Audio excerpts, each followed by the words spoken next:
Hi my lovely friends, followers and non followers, কেমন আছেন সবাই? আশা করব সবাই অনেক ভালো আছেন।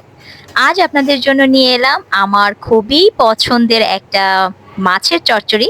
হ্যাঁ, আমার খুব পছন্দের একটা মাছ, বেলে মাছ। আপনারা বেলে মাছ, বাইল্লা মাছ কে কি নামে চেনেন? আমার তো সেটা জানা নেই। আমি তো বলি বাইল্লা মাছ। তো ছোট ছোট বাইল্লা মাছগুলো কিন্তু বেশ ভালো লাগে চচ্চড়ি করলে খেতে, তাই না? তো আপনাদের ভাইয়া নিয়ে এসেছে বাজার থেকে একদম ফ্রেশ ফ্রেশ ছোট ছোট বাইলা মাছগুলো।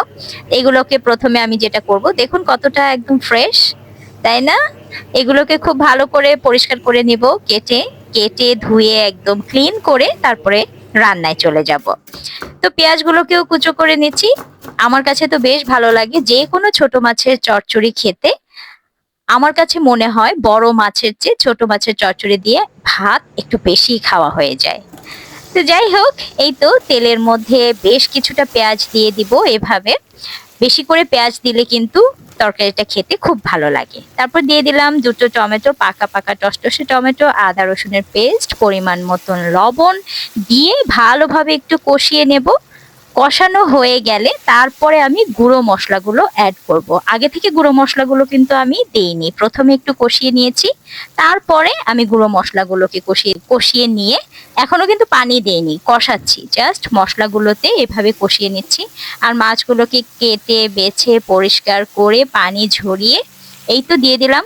দিয়ে একটু ভাজা ভাজা, ভাজা ভাজা না, মানে একটু কষাবো আর কি। চচ্চড়ি বলেছি তো, চচ্চড়িটা একটু এভাবে করলে আমার কাছে বেশি ভালো লাগে। এখনো আমি পানি অ্যাড করছি না, ভালোভাবে এটাকে কষানো হয়ে গেলে তারপরে আমি এটার মধ্যে পানি দিয়ে দেবো। এভাবে পোড়া পোড়া করে কিন্তু খেতেও বেশ ভালো লাগে। তো আজকে আমি একদম পোড়া পোড়া করব না, হালকা একটু মাখা মাখা ঝোল রাখবো, সেজন্য আমি একটু পানি দিয়ে দিয়েছি। আর ছোট মাছ তো হতে কিন্তু খুব একটা সময় লাগে না। দেখুন দেখতে কতটা লোভনীয় লাগছে, খেতেও কিন্তু আলহামদুলিল্লাহ অনেক মজা হয়েছিল। তো এই তো ঢাকনা দিয়ে ঢেকে 10 মিনিটের মতন লাগবে, খুব একটা সময় লাগবে না, ছোট মাছ বলে কথা। আমার কাছে তো ভীষণ মজা লেগেছে, মানে এই মাছটা থাকলে আমার ভাত খেতে আর কিছুই লাগে না, সত্যি কথা। তো যাই হোক, এই তো আমার মাছ রান্নাটা মোটামুটি হয়ে যাচ্ছে। এখন কিন্তু কাঁচামরিচ আর ধনেপাতা ছাড়া অসম্পূর্ণ থেকে যাবে। তো আমি একটু কেটে নিচ্ছি ধনেপাতাগুলো। ধনেপাতাগুলো ফ্রেশ ছিল একদম।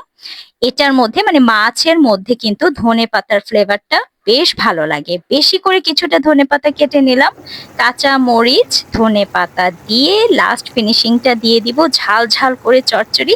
আপনারা চাইলে কিন্তু একটু শুকিয়ে নিতে পারেন, মানে পোড়া পোড়া করলেও খেতে বেশ ভালো লাগে। আমি দুভাবেই করি, কিন্তু আজকে একটু মাখা মাখা ঝোল আমার মনে হচ্ছিল রাখলে ভালো লাগবে।